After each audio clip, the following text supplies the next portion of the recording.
In a few moments, you will see a videotape message from Senator Barack Obama, who is unable to join us. He is a former community organizer and civil rights attorney, a graduate of Columbia University and Harvard Law School, and is a United States Senator from Illinois, who sits on the Senate Veterans Affairs Committee. In about 2.5 weeks, the Democratic Party is expected to make history by selecting Senator Obama its nominee for President of the United States. Before going to Washington, he served in the Illinois Senate from 1997 to 2004. From 1992 to 2004, he also taught constitutional law at the University of Chicago Law School. Senator Obama was elected to the Illinois Senate in 1996 and re-elected in 1998 and 2002. He was elected to the U.S. Senate in 2004. We are honored to have this special message from the junior United States Senator from Illinois, presidential candidate, Senator Barack Obama. Hello, everybody. I'm so sorry I can't be with you all in person today, but I want to thank you for letting me say a few words. First of all, I want to congratulate Ray Dempsey from my home state of Illinois and wish him the very best as the presumptive national commander of DAV. I also want to recognize and honor my great friend Tammy Duckworth for receiving DAV's Outstanding Veteran of the Year Award and for all her remarkable service to our country. You know, Tammy, we're so proud of you in Illinois.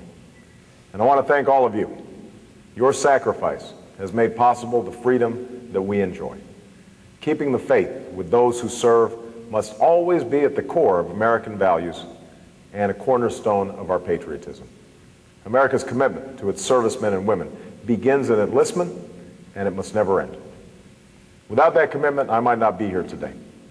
My grandfather enlisted after Pearl Harbor. He went on to march in Patton's Army. My grandmother worked on a bomber assembly line while he was gone, and my mother was born at Fort Leavenworth, Texas. When my grandfather returned, it was to a country that gave him the chance to go to college on the GI Bill, to buy his first home with a loan from the FHA, to move his family west, all the way to Hawaii, where he and my grandmother helped raise me. Now, I knew him when he was older, but when I think about him now, and then as an enlisted man, a man of 23, fresh-faced, with a wise guy grin, I see the same thing that I see in our best and bravest young men and women signing up to serve today. They're signing up at a time when the dangers we face are great. And when they finally return home and the guns fall silent and the cameras are turned off, they deserve the same commitment from their government that my grandparents received, especially our disabled veterans, who have given more than most. We know that over the last 8 years, we've often fallen short of meeting that commitment. We learned about the deplorable conditions discovered at places like Fort Bragg and Walter Reed. We've walked by a disabled veteran whose home is now a cardboard box on a street corner in the richest nation on earth. We've heard about what it's like to navigate the broken bureaucracy of the VA, the impossibly long lines, or the repeated phone calls for help that get you nothing more than an answering machine. It doesn't have to be this way, not in this country. There are many aspects of the war in Iraq that have gone inalterably wrong, but caring for our disabled veterans is one thing we can still get right. When I arrived in the Senate, I sought out a seat on the Veterans Affairs Committee so I could fight to serve our veterans as well as they've served us. I led a bipartisan effort to improve outpatient facilities at places like Walter Reed, because recovering troops should go to the front of the line and they shouldn't have to fight to get there.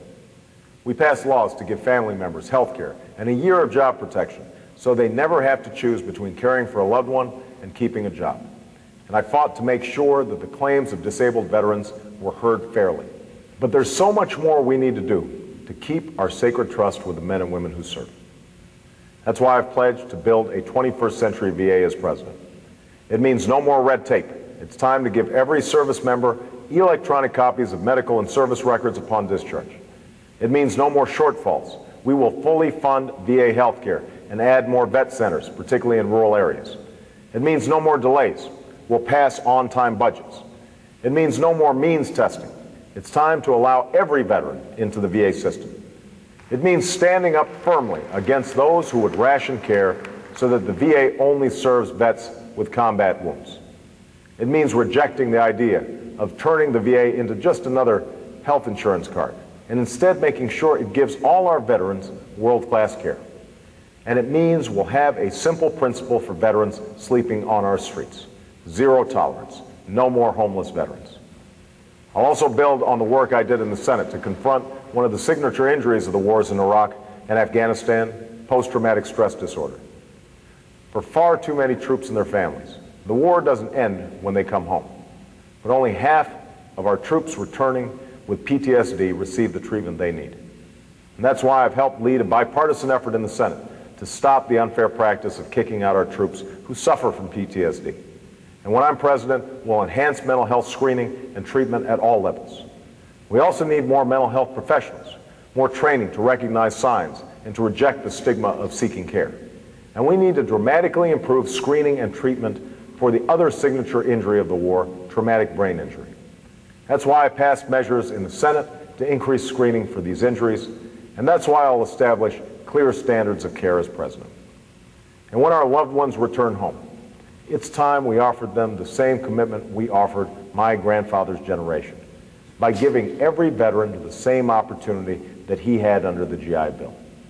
That's why I was proud to be a strong supporter of my friend Senator Jim Webb's 21st Century GI Bill that recently passed through Congress. It will provide every returning veteran with a real chance to afford a college education without harming retention. That's the kind of commitment our returning heroes deserve.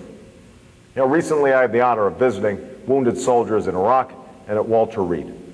And despite their injuries, despite the loss of a limb, or even their ability to care for themselves, none of them will ever lose the deep sense of commitment that they feel to their country. That, after all, is what led them to wear the uniform in the first place: their unwavering belief in America.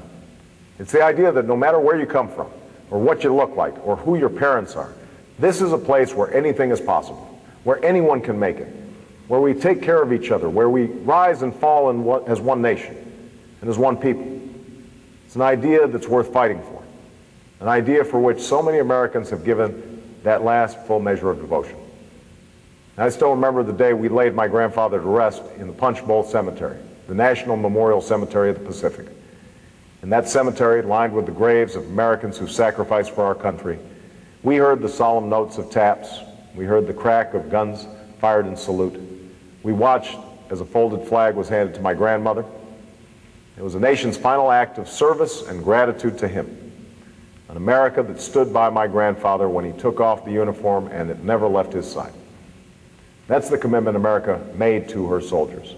That's the commitment you've made for more than 85 years to our disabled veterans.